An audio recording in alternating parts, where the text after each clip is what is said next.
Governor Najmuddin अय्यूब काफ़ी उम्र होने तक शादी से इनकार करता रहा। एक दिन इसकी बाई असदुद्दीन शेर को ने इसे कहा, बाई तुम शादी क्यों नहीं करते हो? नजमुद्दीन ने जवाब दिया, मैं किसी को अपने काबिल नहीं समझता।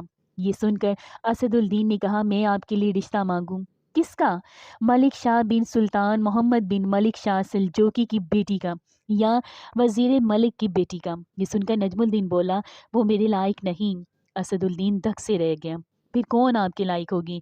नजमुद्दीन ने जवाब दिया, मुझे ऐसी नेक बीवी चाहिए जो मेरा हाथ पकड़कर मुझे जन्नत में ले जाए, और इससे मेरा एक ऐसा बेटा हो जिसकी वो बेहतरीन तरबियत करे, वो शाह सवार हो और मुसलमानों का किबलाए अव्वल वापिस ले। असुद्दीन को नजमुद्दीन की बात पसंद ना आई और उसने कहा, ऐसी लड़की आपको कहाँ मिलेगी? नजमुद्दीन ने जवाब दिया, नियत में खलूस हो तो अल्लाह सुब्हाना ताला नसीब में ज़रूर करेगा। ये सुनकर असलदीन खामोशी से उसे तकने लगा। एक दिन नजमुद्दीन मस्जिद में तकरीब के एक शेख के पास बैठे हुए थे। एक लड़की आई और पर्दे के पीछे से ही शेख को आवाज़ दी। शेख ने लड़के से बात करने के लिए नजमुद्दीन से माजरत की। नजमुद्दीन सुनता रहा कि शेख लड़के से क्या कह रहा है। शेख ने लड़के से कहा, तुम इस लड़के का रिश्ता क्यों मुस्तरद कर दिया जिसको मैंने भेजा था? ए हमारे शेख और मुफ्ती, वो लड़का वाकई खूबसूरत और रुतबे वाला था, मगर मेरे लायक नहीं था। शेख ने हैरत से कहा, क्या मतलब?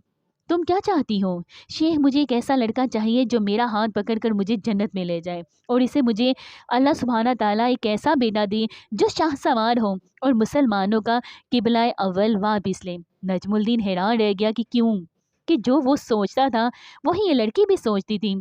नजमुद्दीन जिसने हुक्मरानों और वजीरों की बेटियों के रिश्ते ठुकराए थे, शेख से कहा, इस लड़की से मेरी शादी करवा दे, ये मोहल्ले के सबसे फ़कीर घराने की लड़की है। ये सुनकर नजमुद्दीन ने कहा, मैं यही चाहता हूँ। फिर नजमुद्दीन ने इस फ़कीर मुत्तकी लड़की से शादी कर ली और इससे वो शाह सवार पैदा हुआ जिसे दुनिया सुल्तान सलाहुद्दीन अय्यूबी रहमतुल्लाह अलैह के नाम से जानती है, जिन्होंने मुसलमानों के किबलाए अव्वल बैतुल मुक़द्दस को आज़ाद करवाया। एक आखिरी बात अर्ज़ करती चलूँगी कि अगर कभी कोई कौल वाक़या या आपको कोई कहानी वगैरह अच्छी लगे, कोई इस्लामिक पोस्ट, इस्लामिक वीडियो मेरी अच्छी लगे, तो प्लीज़ थोड़ी सी ज़हमत कर लिया करें, इसको दूसरों के साथ शेयर किया कीजिए, मेरी वीडियो को लाइक किया कीजिए। आपकी शेयर करने से लोगों के लिए सबक आमूज़ ये वाक़यात साबित हो सकते हैं, ये इस्लामिक वीडियो साबित हो सकती हैं। हो सकता है कि किसी की ज़िंदगी बदल जाए आपके शेयर करने से, और अल्लाह आपको भी इसका अजर अज़ीम ज़रूर अता करेगा। वीडियो अच्छी लगी तो लाइक करें, दूसरों के साथ शेयर करें, चैनल को सब्सक्राइब करें। जहाँ के रहें हमेशा हंसते मुस्कुराते रहें, सदा शाद आबाद रहें। मुझे भी अपनी दुआओं में याद रखिएगा। मिलती हूँ मैं फिर आपके साथ नेक्स्ट वीडियो में। फ़ी अमानिल्लाह।